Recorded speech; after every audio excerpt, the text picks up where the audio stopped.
नमस्कार, स्वागत है आपका इंडिया न्यूज बिजनेस पर। आइए नजर डालते हैं आज की टॉप खबरों की ओर। एक बार फिर किसान दिल्ली में विरोध प्रदर्शन करते हुए चक्का जाम करने वाले हैं। जी हां, अपनी मांगों को लेकर किसान संगठन एक बार फिर दिल्ली की तरफ कूच करने की तैयारी में है। दिल्ली एनसीआर में फिर से 12 और 13 फरवरी को लोगों को मुश्किलों का सामना करना पड़ सकता है।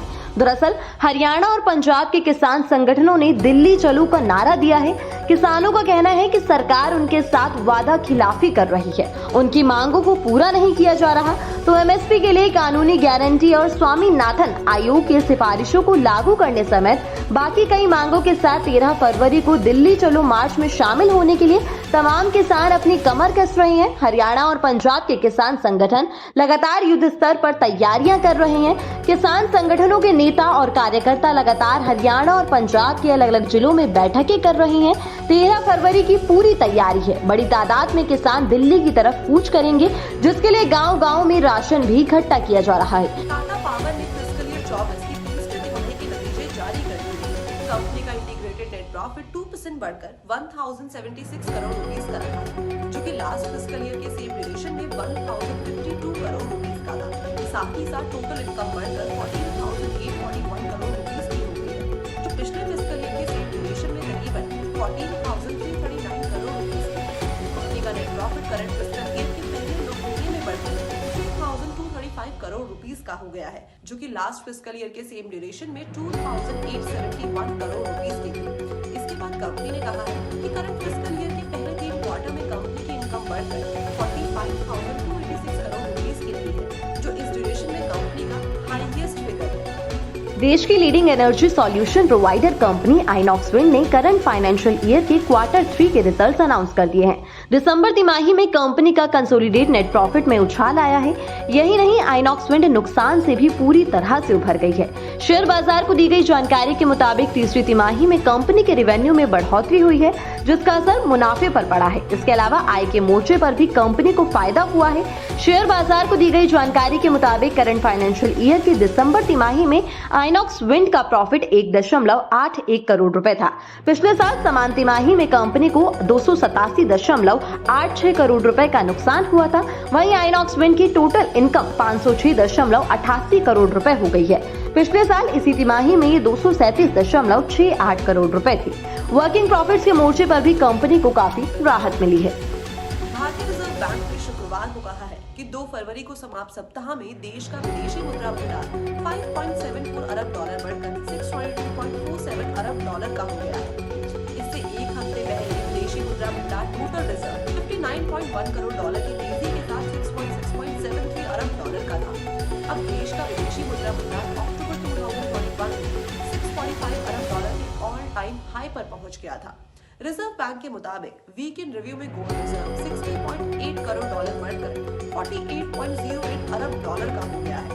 इस दौरान special drawing rights 5.8 crore dollar घटकर 18.19 अरब डॉलर का रहा है। अब वीक इन रिव्यू में इंटरनेशनल मॉनेटरी फंड के पास भारत का रिजर्व डिपॉजिट करीबन 4.86 अरब डॉलर पर अनचेंज्ड बना हुआ है। अगर आपको बुक पढ़ना पसंद है तो आपको बता दें कि आज यानी 10 फरवरी से दिल्ली के प्रगति मैदान में वर्ल्ड बुक फेयर 2024 की शुरुआत हो रही है। ये वर्ल्ड बुक फेयर 10 फरवरी से 18 फरवरी तक चलेगा। आप सुबह 11 बजे से रात 8 बजे तक यहाँ जा सकते हैं। इसमें बड़ों से लेकर बच्चों तक सभी के लिए बहुत कुछ खास चीजें हैं। बच्चों के लिए हॉल नंबर 3 में बाल मंडप लगा हुआ है। यहाँ बच्चे पेंटिंग करके कलर्स के साथ खेल सकते हैं। हिंदी, इंग्लिश और अदर लैंग्वेजेस में लेखकों से स्टोरी, पोयम या बाकी किस्से सुन सकते हैं। दिल्ली वर्ल्ड बुक फेयर के लिए आप ऑनलाइन और ऑफलाइन दोनों ही तरीकों से टिकट खरीद सकते हैं। अगर किराए की बात करें तो स्कूली बच्चों, बुजुर्गों और स्पेशली एबल्ड लोगों के लिए फेयर में एंट्री फ्री रहेगी। वहीं अगर बच्चे स्कूल की ड्रेस में नहीं है तो बच्चे का 10 रुपए किराया होगा। वहीं एडल्ट्स के लिए एंट्री फीस 20 रुपए तय की गई है। टिकट बुकिंग के लिए आपको www.indiatradefair.com की वेबसाइट पर जाना होगा। साथ ही आप दिल्ली, नोएडा के कुछ मेट्रो स्टेशन पर से भी बुक फेयर के लिए टिकट खरीद सकते हैं। बंधन बैंक ने अपनी तीसरी तिमाही के नतीजे जारी कर दिए हैं और रिजल्ट्स अच्छे देखे गए हैं। कंपनी का net profit year on year basis पर 2.5 गुना बढ़कर 737 करोड़ रुपीस का रहा है। Net interest income, interest earn और इंटरेस्ट एक्सपेंडेड के बीच का डिफरेंस सालाना 21.4% बढ़कर 2,525 करोड़ रुपीस का हो गया है। हालांकि प्री प्रोविजन ऑपरेटिंग प्रॉफिट 14% कम होकर 1,655 करोड़ रुपीस का रहा है। जो कि हाई ऑपरेटिंग एक्सपेंसेस के कारण कम हुआ है। दिसंबर के एंड तक कॉस्ट टू इनकम रेशियो 46.1% थी, जबकि एक साल पहले ही 38.3% थी और एक क्वार्टर पहले ही 46.9% थी। क्वार्टरली नेट इंटरेस्ट मार्जिन एक साल पहले के 6.5% से बढ़कर 7.2% हो गया है, लेकिन सीक्वेंशियल फॉर्म से ये स्टेबल रहा है। इसकी लोन बुक में सालाना आधार पर लगभग 19% की ग्रोथ देखी गई है और दिसंबर के एंड तक 1.16 लाख करोड़ रुपीस की थी। हाउसिंग फाइनेंस के अलावा बाकी रिटेल लोन बुक में भी साल दर साल 70% की ग्रोथ हुई है।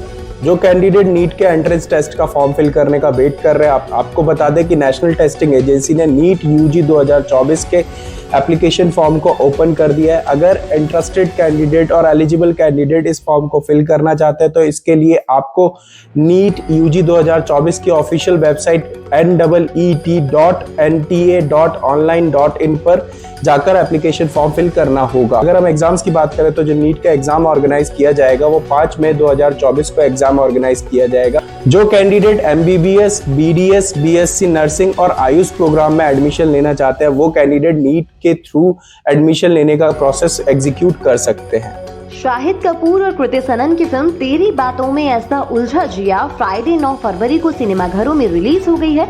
इस फिल्म का जोरों शोरों से प्रमोशन किया गया था। फैंस को भी इस फिल्म का बेसब्री से इंतजार था। दरअसल फिल्म में शाहिद कपूर और कृति सनन की ऑन स्क्रीनिंग जोड़ी पहली बार नजर आई है। हालांकि इस फिल्म की ओपनिंग उम्मीद के मुताबिक नहीं रही। ये फिल्म एक रोबोट और साइंटिस्ट की अनोखी लव स्टोरी पर बेस्ड है। फिल्म को रिलीज के बाद क्रिएटर्स और दर्शकों से मिक्स्ड रिव्यू मिले हैं। इसी के साथ तेरी बातों में ऐसा उलझा जिया की ओपनिंग काफी ठंडी रही है और अब फिल्म के रिलीज के पहले दिन की कमाई के शुरुआती आंकड़े आ गए हैं, जिनके मुताबिक रिलीज के पहले दिन 6.50 करोड़ का कलेक्शन किया है। इस फिल्म की पहले दिन की कमाई साल 2024 के जनवरी महीने में रिलीज हुई ऋतिक रोशन की फाइटर से कम रही है। तो ओपनिंग बेशक उम्मीद के मुताबिक नहीं रही, लेकिन मेकर्स को उम्मीद है कि वीकेंड पर फिल्म की कमाई में उछाल आएगा। तो अब देखना होगा कि शाहिद और कृति की फिल्म कितना कलेक्शन कर पाती है।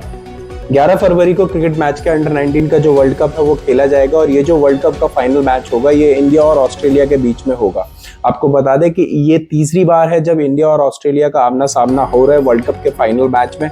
इससे पहले 2 बार इंडिया और ऑस्ट्रेलिया का वर्ल्ड कप फाइनल मैच में सामना हुआ था, जो कि साल 2012 और 2018 में हुआ था। दोनों ही बार भारत ने ऑस्ट्रेलिया को हराकर वर्ल्ड कप का खिताब जो है वो अपने नाम किया था। ये जो 11 फरवरी को फाइनल मैच होगा ये साउथ अफ्रीका के बेनोनी में खेला जाएगा। आपको बता दें कि वर्ल्ड कप के फाइनल मैच से पहले ही ICC player of the tournament के जो नाम है वो शॉर्टलिस्ट कर दिए गए हैं और इसमें इंडिया के 3 प्लेयरों का नाम जो है वो सामने आ रहा है। पहला जो नाम सामने आ रहा है वो इंडियन क्रिकेट टीम के कैप्टन उदय सरन का नाम सामने आ रहा है। दूसरा जो नाम सामने आ रहा है वो बाएं हाथ के स्पिनर सौम्य पांडे का नाम सामने आ रहा है और तीसरा जो नाम सामने आ रहा है वो ऑलराउंडर मुशीर खान का नाम सामने आ रहा है। उत्तराखंड के हल्द्वानी में बनभुलपुरा में अवैध रूप से बनाए गए मदरसों और धार्मिक स्थल को तोड़ने के दौरान भारी बवाल मचा था, जिसके बाद इलाके में हिंसा भी हुई थी। हल्द्वानी हिंसा में 5 लोगों की मौत हो गई थी, जबकि 100 से ज्यादा गाड़ियों को उपद्रवियों ने फूंक दिया था। इसके बाद प्रशासन ने सख्ती करते हुए पूरे इलाके में कर्फ्यू लगा दिया था। हालांकि घटना के 2 दिनों बाद अब शांति होने पर कर्फ्यू में ढील दी जा रही है। इसको लेकर उत्तराखंड के प्रशासन ने बताया कि बनभुलपुरा और आसपास के क्षेत्रों को छोड़कर हल्द्वानी में कर्फ्यू हटाया जा रहा है। अराजक तत्वों को ढूंढा जा रहा है और उनकी गिरफ्तारियां होंगी। 5 की गिरफ्तारी हो चुकी है। CCTV फुटेज की मदद से आरोपियों की पहचान की जा रही है। बता दें कि गुरुवार को मुस्लिम बाहुल्य क्षेत्र बनभुलपुरा में नगर निगम और पुलिस प्रशासन की टीम जब अवैध मदरसों और धार्मिक स्थल को तोड़ने पहुंची थी तो उन्हें गुस्साई भीड़ का सामना करना पड़ा था। इस हिंसा में 100 से ज्यादा पुलिस कर्मियों के घायल होने के बाद CM धामी ने आरोपियों के खिलाफ सख्त कार्यवाही के निर्देश दिए थे।